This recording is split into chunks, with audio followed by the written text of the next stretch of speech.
ನಮಸ್ತೆ ಸ್ನೇಹಿತರೆ, ಹೊಸ ವಿಡಿಯೋಗೆ ಸ್ವಾಗತ. ಸೊ ಇವತ್ತಿನ ವಿಡಿಯೋದಲ್ಲಿ ಆಲ್ರೆಡಿ ತಮ್ಮಲ್ಲಿ ನೋಡಿರ್ತೀರ, ಒಂದಷ್ಟು ಜನ ರೇಷನ್ ಕಾರ್ಡ್ನ ಮಾಡಿಸ್ಕೊಂಡಿರ್ತಾರೆ, ಒಂದಷ್ಟು ಜನ ಇನ್ನೂ ರೇಷನ್ ಕಾರ್ಡ್ನ ಮಾಡಿಸ್ಕೊಂಡಿರೋದಿಲ್ಲ. ರೇಷನ್ ಕಾರ್ಡ್ ಮಾಡಿಸ್ಕೊಳ್ತಿರೋದು ಪ್ರಶ್ನೆ ಏನಪ್ಪ ಅಂತ ಹೇಳಿದ್ರೆ, ರೇಷನ್ ಕಾರ್ಡ್ನ ಮಾಡ್ತಿದ್ದಾರಾ ಅಥವಾ ರೇಷನ್ ಕಾರ್ಡ್ ತಿರ್ಗಾ ಮಾಡೋದು ಬಿಟ್ಟಿದ್ದಾರಾ, ಆನ್ಲೈನ್ ರಿಜಿಸ್ಟರ್ ಮಾಡ್ಕೊಡ್ತಿದ್ದಾರಾ, ರೇಷನ್ ಕಾರ್ಡ್ಗೆ ರೇಷನ್ ಕಾರ್ಡ್ ಹೊಸದಾಗಿ ಮಾಡ್ತಿದ್ದಾರಾ, ಹೊಸದಾಗಿ ರೇಷನ್ ಕಾರ್ಡ್ ಮಾಡಿಸ್ಬೇಕು ಅನ್ನೋರಿಗೆ ರೇಷನ್ ಕಾರ್ಡ್ನ ಮಾಡ್ಕೊಡ್ತಿದ್ದಾರೆ ಅಂತ. ಮತ್ತೆ ಒಂದಷ್ಟು ದಿನ ರೇಷನ್ ಕಾರ್ಡ್ ಮಾಡೋದನ್ನ ಸ್ಟಾಪ್ ಮಾಡಿಕೊಟ್ಟಿದ್ರು, ಹಳೆ ಟ್ಯಾಗ್ ಮಾಡಿಸ್ಕೊಂಡಿದ್ರು. ಆ ಒಂದು ರೇಷನ್ ಕಾರ್ಡ್ಗಳನ್ನ ಮಾತ್ರ ಯೂಸ್ ಮಾಡ್ಕೋಬೋದಿತ್ತು. ಹೊಸದಾಗಿ ಏನೋ ರೇಷನ್ ಕಾರ್ಡ್ ಮಾಡಿಸ್ಬೇಕು ಅಂದ್ರೆ ಅದನ್ನು ಸ್ಟಾಪ್ ಮಾಡಿದ್ರು, ಸ್ವಲ್ಪ ದಿನಗಳ ಮಟ್ಟಿಗೆ ಸ್ಟಾಪ್ ಮಾಡಿದ್ರು. ಸೊ ಆದರೆ ಇವಾಗ ಆ ರೇಷನ್ ಕಾರ್ಡ್ ಮಾಡೋದಕ್ಕೆ ಶುರು ಮಾಡ್ಕೊಂಡಿದ್ದಾರೆ. ಓಕೆನಾ, ರೇಷನ್ ಕಾರ್ಡ್ನ ಹೊಸದಾಗಿ ಯಾರು ರೇಷನ್ ಕಾರ್ಡ್ ಮಾಡಿಸ್ಬೇಕು ಅಂತ ಅಂದ್ಕೊಂಡಿರೋರಿಗೆ ಹೊಸದಾಗಿ ರೇಷನ್ ಕಾರ್ಡ್ ಮಾಡೋದಕ್ಕೆ ಶುರು ಮಾಡಿದ್ದಾರೆ. ಸೊ ಅದು ಯಾವ ರೀತಿ ಏನು ಎತ್ತ ಅನ್ನೋದನ್ನ ನಿಮಗೆ ಕೊಡ್ತೀನಿ. ವಿಡಿಯೋ ಶುರು ಮಾಡೋದಕ್ಕಿಂತ ಮುಂಚೆ ನೀವೇನಾದ್ರೂ ನಮ್ಮ ಚಾನಲ್ನ ಮೊದಲನೇ ಸರಿ ನೋಡ್ತಾ ಇದ್ದೀರಾ ಅಂತಂದರೆ ಚಾನಲ್ನ ಸಬ್ಸ್ಕ್ರೈಬ್ ಮಾಡ್ಕೊಂಡು ನೋಡ್ತಾ ಇರೋ ದಯವಿಟ್ಟು ಚಾನಲ್ನ ಸಬ್ಸ್ಕ್ರೈಬ್ ಮಾಡ್ಕೊಂಡು ವಿಡಿಯೋನ ಕೊನೆವರೆಗೂ ನೋಡಿ. ಬನ್ನಿ ಸ್ನೇಹಿತರೆ, ವಿಡಿಯೋನ ಶುರು ಮಾಡೋಣ. ಮೊದಲನೇದಾಗಿ ಯಾರಾದರೂ ಹೊಸದಾಗಿ BPL ಕಾರ್ಡ್ನ ಮಾಡಿಸ್ಬೇಕು ಅಂತ ಇದ್ದೀರಾ ನಿಮ್ಮ ಫ್ಯಾಮಿಲಿಗೆ ಅಂತ ಅಂದರೆ, ಮೊದಲನೇದಾಗಿ ಏನು ಬೇಕಾಗುತ್ತೆ, ನಿಮ್ಮ ಒಂದು ಫ್ಯಾಮಿಲಿಯಲ್ಲಿ ಎಷ್ಟು ಜನ ಮೆಂಬರ್ಸ್ ಇದ್ದಾರೆ, ಎಷ್ಟು ಜನ ಅಂತ ಆ್ಯಡ್ ಮಾಡಬೇಕು ಅಂದ್ಕೊಂಡಿದ್ದೀರಾ ಒಂದು BPL ರೇಷನ್ ಕಾರ್ಡ್ಗೆ ಮಾಡಿಸೋದಕ್ಕೆ. ಸೊ ಅವ್ರದ್ದೆಲ್ಲರದ್ದು ಕೂಡ ಒಂದು ಡಾಕ್ಯುಮೆಂಟ್ ಇರಬೇಕಾಗುತ್ತೆ. ಯಾವ ಡಾಕ್ಯುಮೆಂಟ್ ಅಂತ ಹೇಳಿದ್ರೆ, ಎಷ್ಟು ಜನ ಮೆಂಬರ್ ನೀವು ಆ್ಯಡ್ ಮಾಡಬೇಕು ಅಂತ ಹೊಸ ration card BPL ration card ಅಂದ್ಕೊಂಡಿದ್ದೀರಾ. ಸೊ ಅಷ್ಟು ಜನರದ್ದು ಕೂಡ ಆಧಾರ್ ಕಾರ್ಡು ಬೇಕಾಗುತ್ತೆ. ಅದು ದೊಡ್ಡವರಾಗಿರ್ಬೋದು ಅಥವಾ ಚಿಕ್ಕ ಮಗುದಾಗಿರ್ಬೋದು. ಸೊ ಆಧಾರ್ ಕಾರ್ಡ್ ಅಂತೂ ಕಂಪಲ್ಸರಿ ಬೇಕಾಗಿರುತ್ತೆ.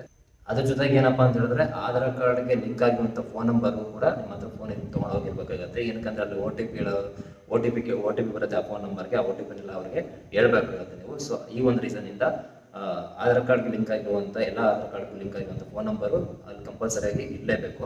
ಇನ್ನೊಂದೇನಪ್ಪ ಅಂತ ಹೇಳಿದ್ರೆ, 6 ವರ್ಷದ ಮೇಲೆ ಇರುವಂಥ ಸದಸ್ಯರು ಯಾರು ಇದ್ದೀರಾ ನಿಮ್ಮ ಫ್ಯಾಮಿಲಿಯಲ್ಲಿ ಅಂತ ಹೇಳಿದ್ರೆ, ಅಷ್ಟು ಜನದಲ್ಲಿ ಒಬ್ಬರು 6 ವರ್ಷದಿಂದ ಮೇಲ್ಗಡೆ ಇರುವಂಥ ಸದಸ್ಯರು ಒಬ್ಬರದ್ದು ಇನ್ಕಮ್ ಸರ್ಟಿಫಿಕೇಟ್ ಮತ್ತು ಕ್ಯಾಸ್ಟ್ ಇನ್ಕಮ್ ಸರ್ಟಿಫಿಕೇಟ್ ಎರಡು ಬೇಕಾಗುತ್ತೆ ಒಬ್ಬರದ್ದು ಅಂತ. ಸೊ 6 ವರ್ಷದಿಂದ ಮೇಲಿರುವಂಥ ಒಬ್ಬ ಸದಸ್ಯರದ್ದು ಇನ್ಕಮ್ ಸರ್ಟಿಫಿಕೇಟ್ ಮತ್ತು ಕ್ಯಾಸ್ಟ್ ಇನ್ಕಮ್ ಸರ್ಟಿಫಿಕೇಟು ಇದು ಕಂಪಲ್ಸರಿಯಾಗಿ ಒಬ್ಬರದ್ದು ಬೇಕಾಗುತ್ತೆ.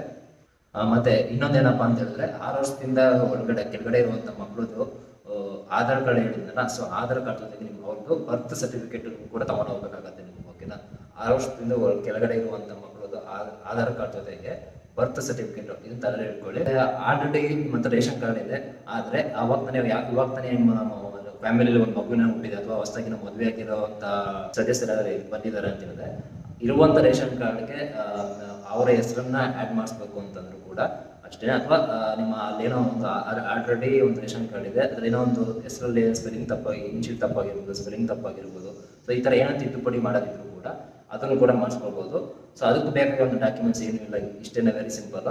ಸೊ ಸೇಮ್ 6 ವರ್ಷದಿಂದ ಕೆಳಗಡೆ ಇರುವಂಥ ಮಕ್ಕಳು ಅವಾಗ ತಾನೇ ಹುಟ್ಟಿರೋ ಮಕ್ಕಳು ಆ ಥರ ಏನಾದರೂ ಹೆಸರು ಸೇರಿಸ್ಬೇಕು ರೇಷನ್ ಕಾರ್ಡ್ಗೆ ಅಂತ ಹೇಳಿದ್ರೆ ಸೇಮ್ ಅಷ್ಟೇ. ಆಧಾರ್ ಕಾರ್ಡ್ ಮತ್ತು ಅವ್ರದ್ದು ಬರ್ತ್ ಸರ್ಟಿಫಿಕೇಟ್ ಹೇಳಿದೆ ಆಗಲೇ ನಾನು. ಸೊ ಅದು ಬೇಕಾಗತ್ತೆ.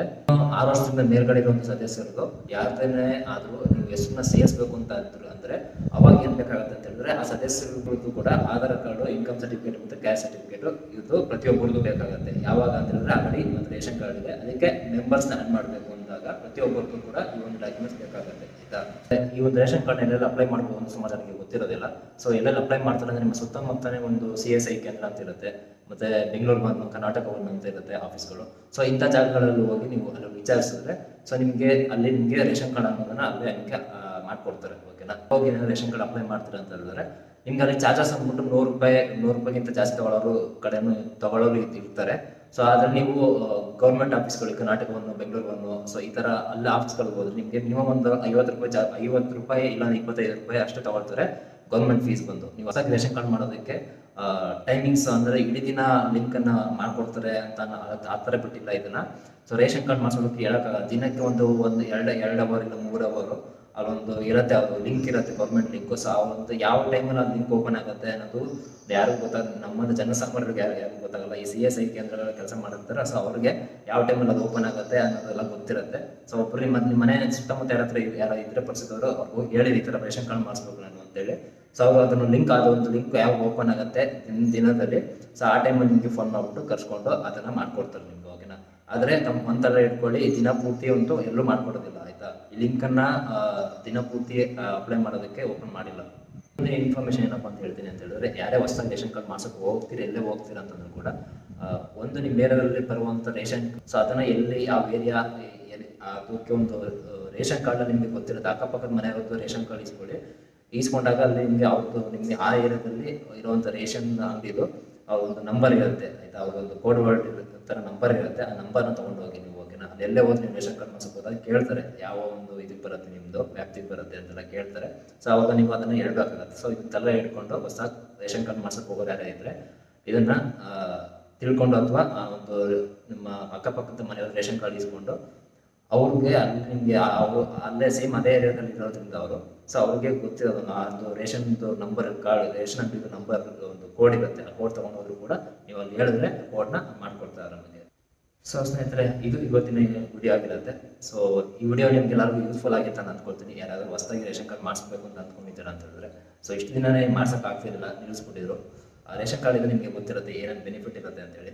ಸೊ ಯಾರು ರೇಷನ್ ಕಾರ್ಡ್ ಇನ್ನೂ ಮಾಡಿಸ್ಕೊಂಡಿಲ್ಲ ಅಂತಂದರೆ ಬೇಗ ಹೋಗಿ ರೇಷನ್ ಕಾರ್ಡ್ನ ಮಾಡಿಸ್ಕೊಳ್ಳಿ. ತಿರ್ಗಾ ಯಾವಾಗ ಸ್ಟಾಪ್ ಮಾಡ್ತಾರೆ ಅನ್ನೋದು ಗೊತ್ತಿಲ್ಲ ಆಯಿತಾ. ಇವಾಗಲೇ ಕರೆಕ್ಟಾಗಿ ಬಿಟ್ಟಿಲ್ಲ ಅವರು, ದಿನ ಬಿಡಿನೂ ಬಿಟ್ಟಿಲ್ಲ, ಅಥವಾ ದಿನಕ್ಕೊಂದು 6-7 ಗಂಟೆನೂ ಬಿಟ್ಟಿಲ್ಲ ಅಪ್ಲೈ ಮಾಡೋದಕ್ಕೆ. ದಿನಕ್ಕೆ ಒಂದು 2-3 ಗಂಟೆ ಟೈಮಲ್ಲಿ, ಅದು ಇಂಥ ಟೈಮಲ್ಲೇ ಮಾಡ್ತಾರೆ ಅಂತ ಹೇಳೋಕ್ಕಾಗಲ್ಲ.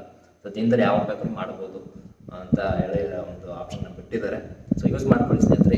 ಇಲ್ಲಿಗೆ ಎಂಡ್ ಮಾಡ್ತೀನಿ, ಮತ್ತೆ ಇನ್ನೊಂದು ವಿಡಿಯೋದಲ್ಲಿ ಸಿಗೋಣ. ಅಲ್ಲಿ ಟೇಕ್ ಕೇರ್, ಬೈ ಬೈ.